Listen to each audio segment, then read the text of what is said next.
વિનય દામોદર સાવરકર, તેમને આપણે વીર સાવરકરના નામથી પણ ઓળખીએ છીએ. તેઓ તે દેશની આઝાદી માટે સતત સંઘર્ષ કરતા રહ્યા. તેઓ સ્વતંત્ર સેનાની અને ક્રાંતિકારી પણ હતા. ભારતના સ્વતંત્ર સંગ્રામમાં તેમનો મહત્વનો ફાળો રહ્યો છે.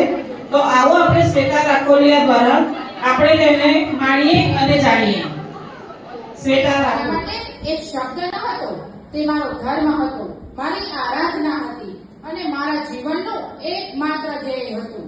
નમસ્કાર, હું છું વિનાયક દામોદર સાવરકર. મારો જન્મ મહારાષ્ટ્રના ભગુરમાં ઈસવીસન 1883 ના રોજ થયો હતો. નાનપણથી જ મેં ચાફેકર બંધુઓના બલિદાનની વાતો સાંભળી હતી. ત્યારથી જ મેં મારી માતૃભૂમિ સમક્ષ પ્રતિજ્ઞા લીધી હતી કે જ્યાં સુધી મારા શરીરમાં રક્તની એક બૂંદ પણ બાકી રહેશે ને, ત્યાં સુધી હું મારી માતૃભૂમિને આઝાદ કરવા માટે સંઘર્ષ કરતો રહીશ.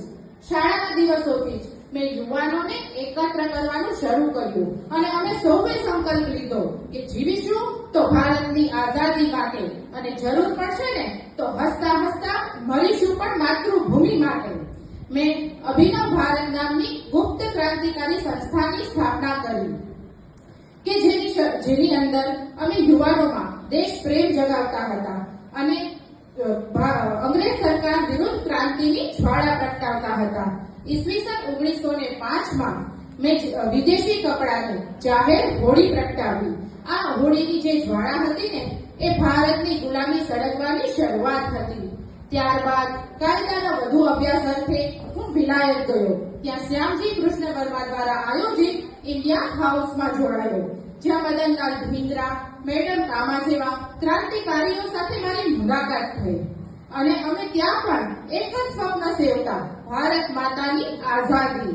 હું એક લેખક પણ હતો. ઈસવીસન 1857 નો જે વિપ્લવ હતો તેને મેં ભારતનું પહેલું સ્વાતંત્ર્ય યુદ્ધ તરીકે મારા પુસ્તકમાં રજૂ કર્યું. અંગ્રેજ સરકાર ખળભળી ઉઠી. તેમણે મારા પુસ્તક પર પ્રતિબંધ લાગ્યો, પણ તો પણ પુસ્તક તો પ્રકાશિત થયું જ, પણ ગુપ્ત રીતે અને દરેક ક્રાંતિકારીઓ સુધી પણ પહોંચ્યું. અંગ્રેજ સરકાર મારા પુસ્તક પર પ્રતિબંધ લાગી શકે, મારા વિચારો પર નહીં. હવે અંગ્રેજ સરકાર મારી પાછળ પડી ગઈ.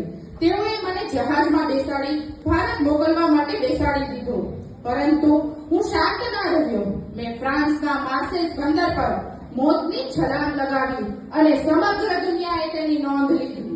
પરંતુ હવે અંગ્રેજ સરકારે કાયદાકીય રીતે મારા પર મુકદ્દમો ચલાવ્યો અને મને 2 વાર આજીવન ટીપની સજા ફટકારી અને મને સેલ્યુલર જેલમાં આંદામાન મોકલવામાં આવ્યો.